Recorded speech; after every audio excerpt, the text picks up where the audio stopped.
राहत लेकर आई है। अलास्का समिट में रूस और अमेरिका के राष्ट्रपति की मुलाकात के बाद अमेरिका के सुर बदले बदले से नजर आ रहे हैं। पहले भारत पर दमदार तरीके से अतिरिक्त टैरिफ लगाने की धमकी दे रहे ट्रंप के कुछ नरम पड़ते तेवर दिखे। दरअसल इस बेनतीजा बातचीत को ट्रंप और पुतिन दोनों ने पॉजिटिव माना है और इस बैठक के बाद जो भी बयान ट्रंप की तरफ से सामने आए हैं उनमें एक उम्मीद बन रही है कि रूस के साथ कारोबार की वजह से भारत पर लगे अतिरिक्त टैरिफ पर राहत मिल सकती है। अमेरिका ने रूस से ट्रेड के चलते भारत पर 25% अतिरिक्त टैरिफ लगाया है जो 27 अगस्त से लागू होगा, लेकिन अब अमेरिका की ओर से पॉजिटिव संकेतों के बाद उम्मीद की जा रही है कि भारत पर लगे ये टैरिफ भी हट जाएंगे। आप रिपोर्ट देखिए।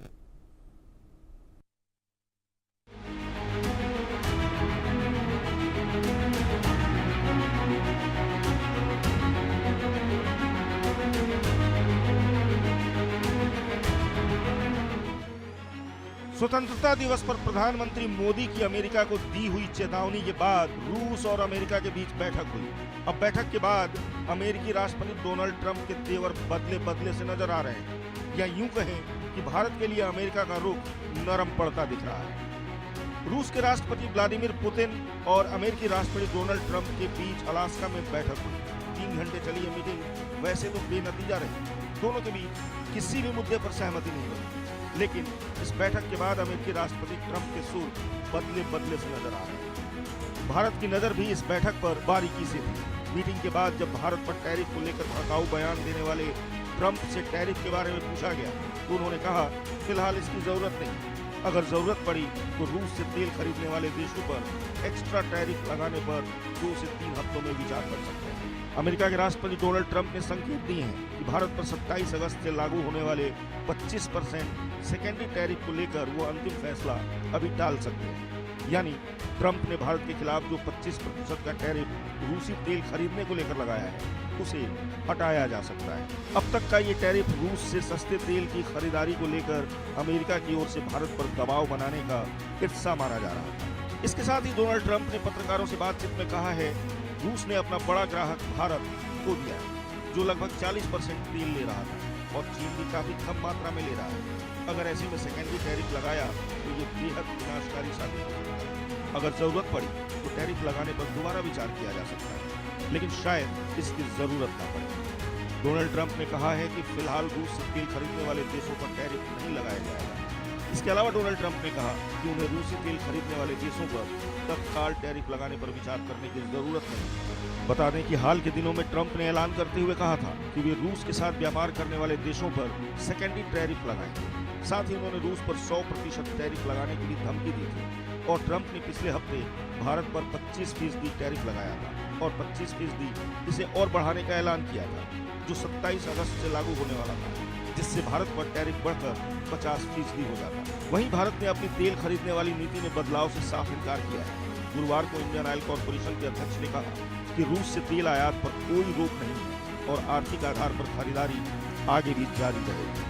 भारत सरकार ने अपना रुख साफ कर दिया है कि देश हित में वो फैसले लेगा। इसके साथ ही इसी महीने प्रधानमंत्री मोदी चीन यात्रा पर जा रहे हैं। वहीं रूस के राष्ट्रपति के साथ उनकी कई बार बातचीत हो चुकी है और अमेरिका भी इन नए समीकरणों पर नजर रख रहा है और इसी के हिसाब से शायद अपनी रणनीति बना रहा है। इसके साथ ही 15 अगस्त को देश के नाम संबोधन में प्रधानमंत्री मोदी ने आत्मनिर्भरता और स्वदेशी पर जोर देकर संकेत दिए हैं कि वो अपना पूरा फोकस घरेलू इंडस्ट्री को बढ़ाने में करेंगे, यानी वो टैरिफ पर अपनी शर्तों के साथ ही आगे बढ़े। Bureau report, India news.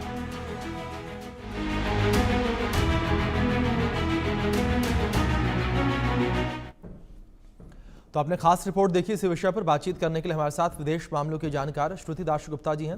श्रुति जी, सबसे पहले बहुत स्वागत है इंडिया न्यूज़ पर। और मेरा सवाल आपसे यहाँ पर यही है कि ट्रंप और पुतिन की जो मुलाकात की, इस मुलाकात को अगर भारत के संदर्भ में देखा जाए तो जो यहाँ पर मल्टी अलाइनमेंट पॉलिसी भारत की रही है उसे आप किस तरीके से देखते हैं। लेकिन इस बीच हमारे साथ एक और खास मेहमान जुड़ गए हैं। हमारे साथ पूर्व राजनयिक एम्बेसडर हैं सुरेश गोयल जी, वो जुड़े हैं। सुरेश जी, बहुत स्वागत है आपका। सुरेश जी, मैं आपका रुख करना चाहूंगा, मैं आपसे पहला सवाल करना चाहूंगा और मैं समझना चाहूंगा आपसे ट्रंप और पुतिन की मुलाकात को आप वैश्विक शांति के रूप में किस तरीके से देखते हैं, क्योंकि ये मुलाकात काफी अहम मानी जा रही थी। काफी अहम मानी जा रही थी और ये मुलाकात अहम रही भी एक तरीके से। हालांकि अगर हम कहें कि कोई एकदम इमीडिएटली कोई आउटकम नहीं निकला है, जी लेकिन मेरे ख्याल है अगर हम देखें तो ये उम्मीद रखनी सही भी नहीं थी कि एकदम इसी मुलाकात में सीज फायर हो जाएगा या युद्ध विराम बन जाएगा। इसकी उम्मीद तो नहीं थी ये। लेकिन अगर देखा जाए एक तरह से आ, आ, इस बातचीत के बाद से जी एक ये बड़ा साफ रुख हो गया है कि पुतिन क्या चाहते हैं, जी कि उनके लिए शांति सी या युद्ध विराम के लिए क्या शर्तें हैं, क्या रखना चाहेंगे वो ये।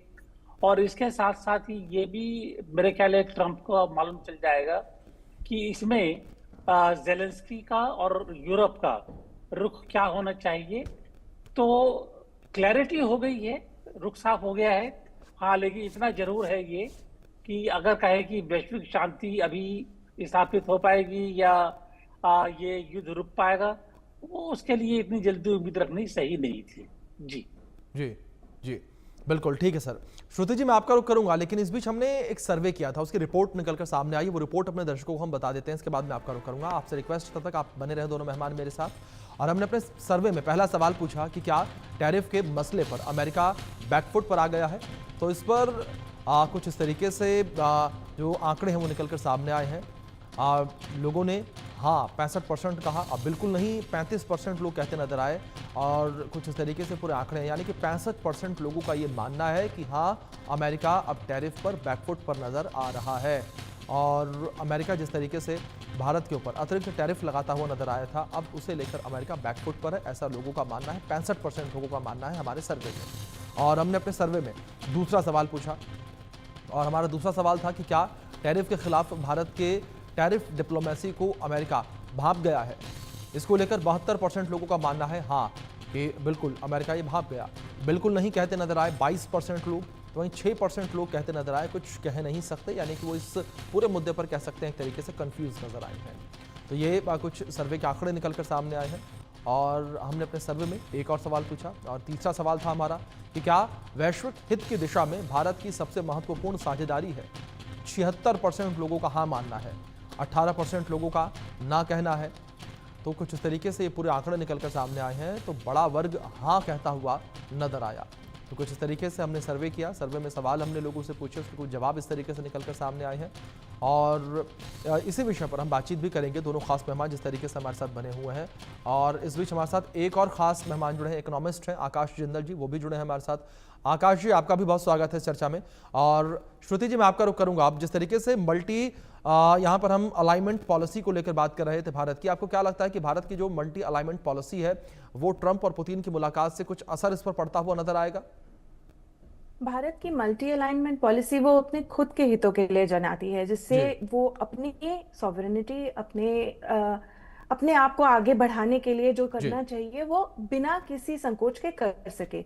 ऐसे किसी भी नीति पे या किसी भी फ्रेंडशिप में वो विश्वास नहीं रखता जिससे उसको नुकसान हो सके। और इस पॉलिसी के तहत ही आज तक, एटलीस्ट टैरिफ लगने से पहले तक, India, USA, Zelensky, Israel, Iran, Gaza और मॉस्को सब जगह बात कर पा रहा था और कोई भी उसका फोन कॉल ठुकराता नहीं था। इस मीटिंग के अंदर इंडिया का कितना रोल है, ट्रंप तो यही जताना चाह रहा है कि क्योंकि मैंने इंडिया पे टैरिफ लगाया इसलिए मॉस्को आया, इसलिए पुतिन आया, इसलिए पुतिन पे जोर पड़ा। पर ये एक जरूरत जो है यूरोप की भी है, कब तक वो इस वॉर के अंदर अपना पैसा फूकते रहेंगे, अपने लोग फूकते रहेंगे, और ये कितने सालों तक और चलेगी। 3 साल तक ये खिंच चुकी है। 20% हिस्सा ऑलरेडी यूक्रेन का वो हार चुके हैं, रशिया के कब्जे में है। और हर आते दिन के साथ ऐसा दिख रहा है कि रशिया आगे बढ़ता ही जाएगा, चाहे आप उस पर कितना भी नुकसान करते जाइए। इतने बड़े क्षेत्र, इतने बड़े राज्य को आप इस तरह से नहीं झुका सकते हैं। तो ये मल्टीपोलर वर्ल्ड की तरफ बढ़ता एक निशाना है।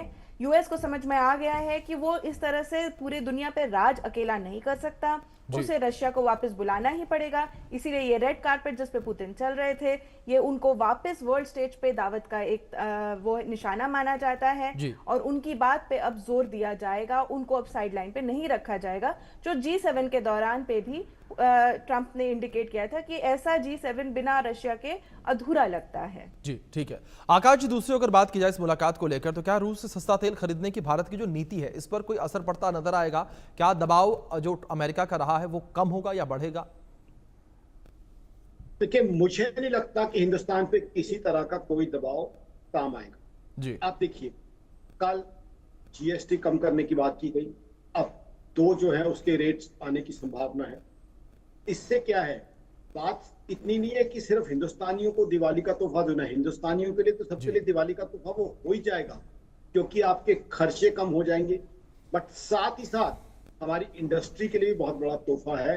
होगा क्या, इंडस्ट्री की सेल, इंडस्ट्री के बायर्स बढ़ जाएंगे। तो कहीं ना कहीं जो कुछ अमेरिका थोड़ा बहुत इंपैक्ट पहुंचाता वो ऑलरेडी हम यूटिलाइज करके चल रहे हैं, और उससे पहले भी हमने और कंट्रीज के साथ टाई अप कर लिया है।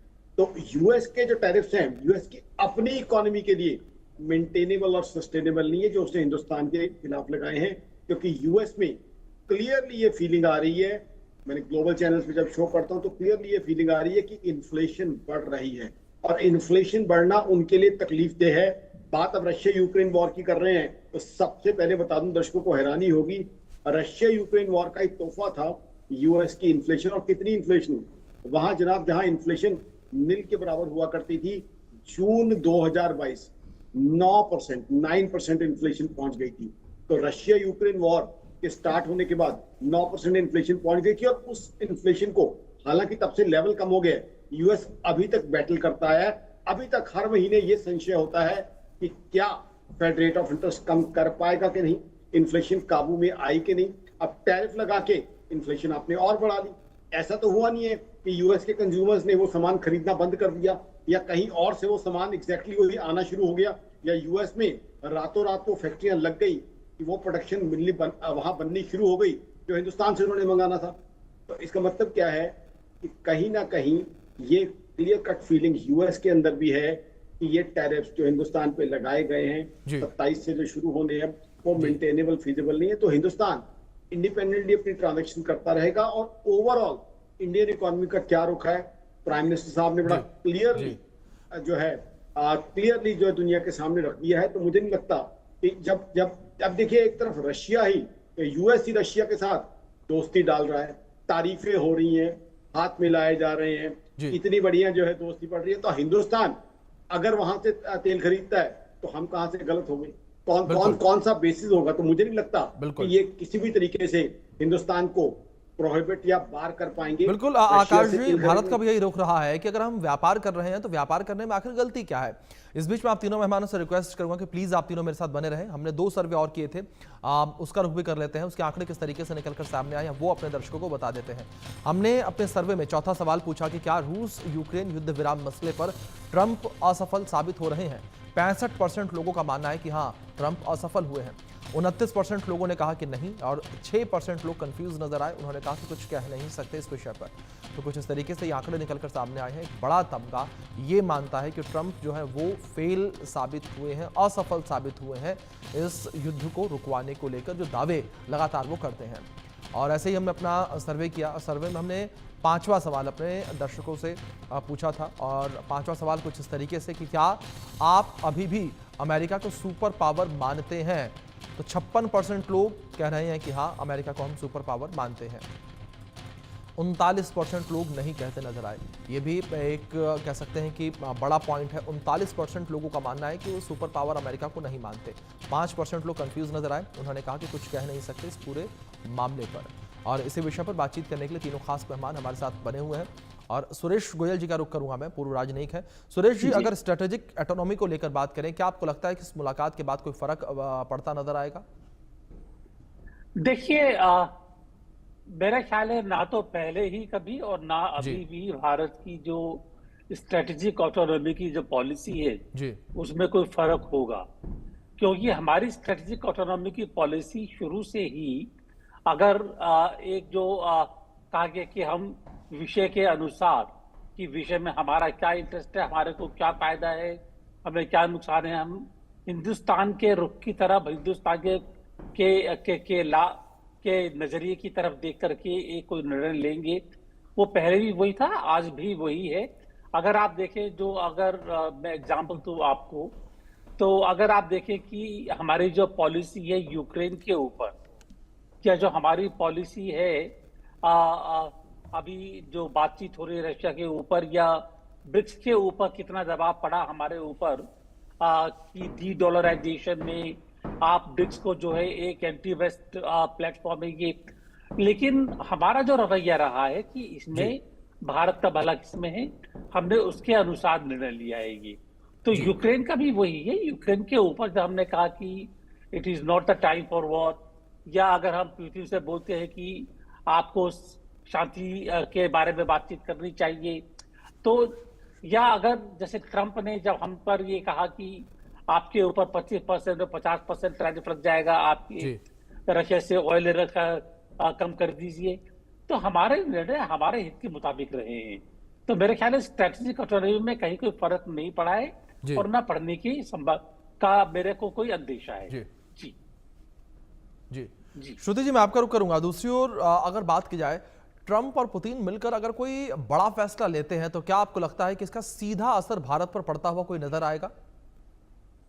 जी बिल्कुल, इनका कोई भी फैसला भारत क्या पूरे विश्व के ऊपर इम्पैक्ट देगा, क्योंकि इन्होंने अगर पीस डिक्लेयर करी तो उसका इम्पैक्ट यूक्रेन पे पड़ेगा, उसका इम्पैक्ट टैरिफ्स पे पड़ेगा, उसका इम्पैक्ट पड़ेगा आपका चाइना के रोल के अंदर। तो कोई भी डिसीजन जो है वो इस ऊंट की करवट किस तरफ पड़ती है उसके हिसाब से पूरे एक रिपल इफेक्ट की तरह सब जगह फैलेगा। ये सिर्फ और सिर्फ रशिया और यूएस के बीच में नहीं रह जाएगा।